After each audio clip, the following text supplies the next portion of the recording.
E se a história que a gente aprendeu na escola estiver toda errada? Hoje vamos mergulhar numa teoria que diz exatamente isso. E o ponto de partida é um livro, que simplesmente ninguém em nenhum lugar do mundo consegue ler. Essa pergunta é a base do argumento do autor Erich von Däniken. A ideia dele é nos fazer questionar tudo.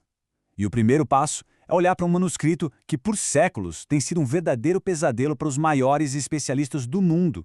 Então, vamos lá, vamos entrar de cabeça nesse quebra-cabeça. O nome dele é Manuscrito Voynich. E olha, é um livro que, por toda a lógica, nem deveria existir. E esse manuscrito não é só uma coisinha curiosa, não. Ele é uma peça-chave no livro do von Däniken. Para ele, esse livro é a prova viva de que tem capítulos inteiros da nossa história que foram, digamos, varridos para debaixo do tapete dos registros oficiais.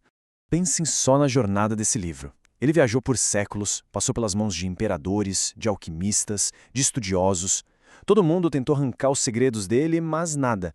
Ele continuou ali, em silêncio, guardando sua história até hoje. É aqui que a coisa fica séria.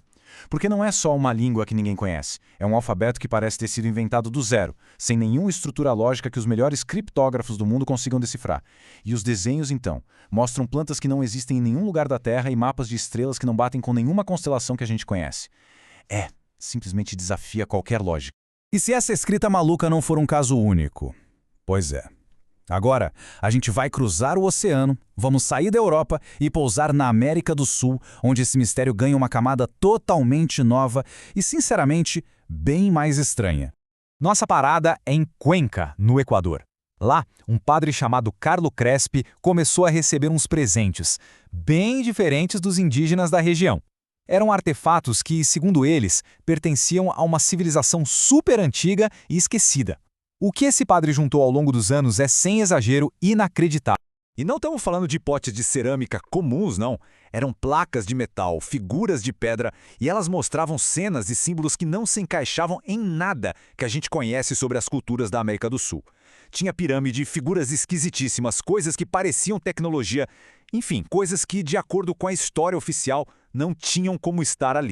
Essa imagem aqui talvez resuma o problema todo. É uma pirâmide de pedra com o desenho de um elefante. Só um detalhe, não existiam elefantes na América do Sul nessa época. E o mais bizarro, do lado do elefante, de novo, aquela escrita desconhecida. A pergunta é, como isso é possível? E aqui que os pontos se conectam de um jeito que desafia qualquer explicação normal. De um lado, o manuscrito Voynich, lá na Europa. Do outro, os artefatos do Padre Crespi aqui na América do Sul. Dois mistérios gigantes, separados por um oceano, mas com uma coisa em comum. Uma coisa impossível, uma escrita que ninguém, em lugar nenhum do planeta, consegue ler. Será que isso é só uma baita coincidência? Pois é, essa conexão que parece improvável demais que leva o von Däniken a apresentar a teoria mais famosa dele. E é uma ideia que basicamente vira de ponta cabeça tudo que a gente aprendeu sobre deuses, sobre mitos e sobre a origem da nossa civilização. A explicação que o von Däniken dá para isso é radical, para dizer o mínimo. Ele simplesmente sugere que esses textos não são humanos. Nas palavras dele, eles foram trazidos para a Terra por seres extraterrestres. Parem para pensar um pouco. E se os mitos antigos não fossem só historinhas? A teoria dele diz que os deuses, tipo o deus egípcio Thoth, que teria dado a escrita para a humanidade, não eram deuses de verdade. Eram, na verdade, visitantes de outro planeta compartilhando tecnologia com a gente. Ok, eu sei. Tudo isso pode parecer coisa de filme de ficção científica.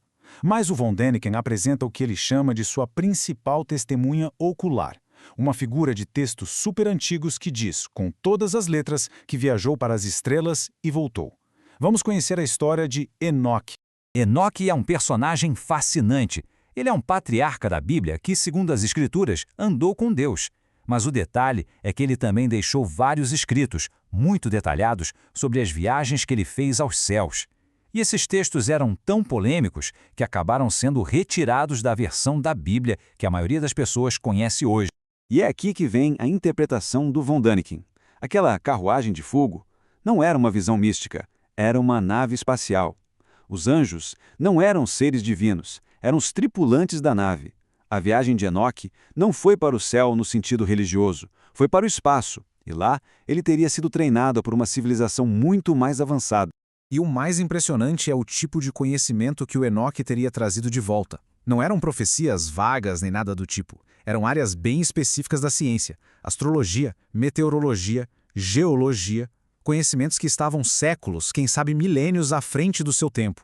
Beleza, então, como é que essas peças todas se encaixam? Bom, quando a gente junta o mistério do manuscrito Voynich, os artefatos estranhos do Equador e a história do Enoque, o von Däniken monta um quebra-cabeça que mostra uma versão completamente diferente do nosso passado. A conclusão dele é bem direta e, com certeza, ousada.